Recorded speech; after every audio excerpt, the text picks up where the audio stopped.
And Paul Daniels appears again this Wednesday on BBC One to help unravel the magic of memory in the first in a new series of QED at 9:30 this Wednesday on One. Well, over on BBC Two in 5 minutes, there's the first of 3 films set in a Paris studio, artists and models. Here on One in 5 minutes, Bergerac. First, a chance to catch up on the gossip and personalities from Britain's popular daytime drama. Neighbours, everybody needs good neighbours with a little understanding. You can find the perfect blend. What on earth is this Neighbours programme? Well, it's an Australian daytime drama series on BBC One, although it's moving to the early evening from next week. Well, what's it all about? Australians, mainly. It seems to me there'll be a lot of people who won't know anything about it. Well, that's why I've got Madge Mitchell to come over and explain the plot. Who's Madge Mitchell? Well, she's married to Fred, although they're separated, and she has a daughter called Charlene. Yes. I think she had better explain. Hello. Living in Ramsay Street, Melbourne, there's not much you can do without your neighbours knowing about it. The street's a cul-de-sac, and you know how the builders really cram the houses in these days. Mind you, I always feel as though we have slightly more right to be there than most because the street's named after our family, the Ramsays. Now, I like to think of it as a respectable street, but 1 or 2 of my neighbours have a pretty checkered past. Daphne Lawrence runs the coffee shop now, but before that, she was a stripper of all things. And a few days ago, she married the local bank manager, Des Clark. Those whom God hath joined together, let no man put asunder. Des and Daphne have accepted each other in marriage. In the name of God, I declare them to be husband and wife. You may kiss the bride. Des, you can kiss me now.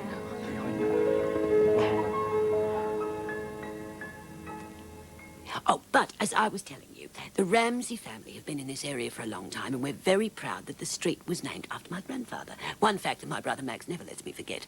Oh, he and his wife live in Brisbane now, but their eldest son Shane still lives with us. Shane was once a diving champion, but he had to give it all up because of a car accident. Since then, he's never really found his feet, odd jobbing as a chauffeur and a gardener. Well, I'm beginning to think he should stay away from cars after he was involved in another accident after Des and Daphne's wedding. It's left my other brother Tom very distressed after a very close friend of his was killed. And as if that wasn't enough, my daughter Charlene's still seeing that Scott Robinson from next door. How'd you go with the interview? Hopeless. About 50 others went for the same job and they all had experience. Bit of a bummer, huh? Yeah, I didn't have a chance. Getting jobs isn't going to be as easy as we thought. Well, if it's going to be that hard, do you think we should give it a miss and go back home? No way. I wouldn't give Mum the satisfaction. Anyway, there's still 4 days left. We've got plenty of time. But what if you can't? I mean, we're trapped as it is. I will. I have to. Because if I don't, then I can't get a flat with you. And I want to do that more than anything. Don't you?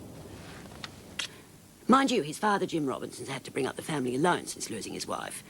He's no example to his sons, having got Zoe down the street into trouble. But he did offer to do the decent thing, but for some reason best known to herself, she turned him down. Brave girl, who I suppose has had to be even braver now that she's lost the baby too.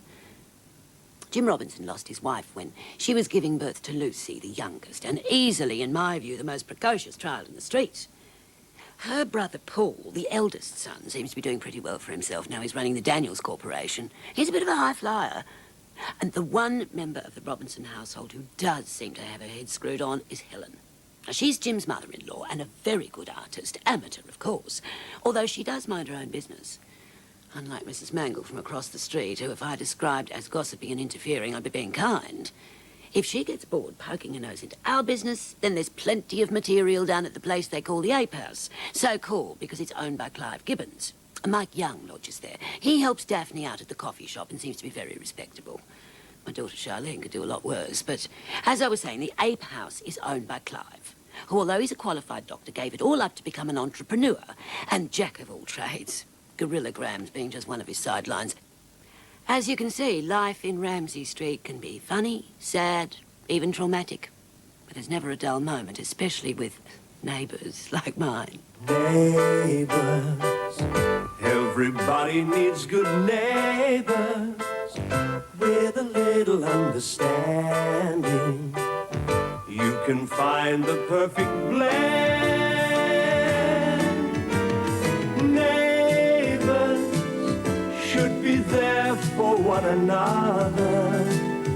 That's when good neighbors become good friends.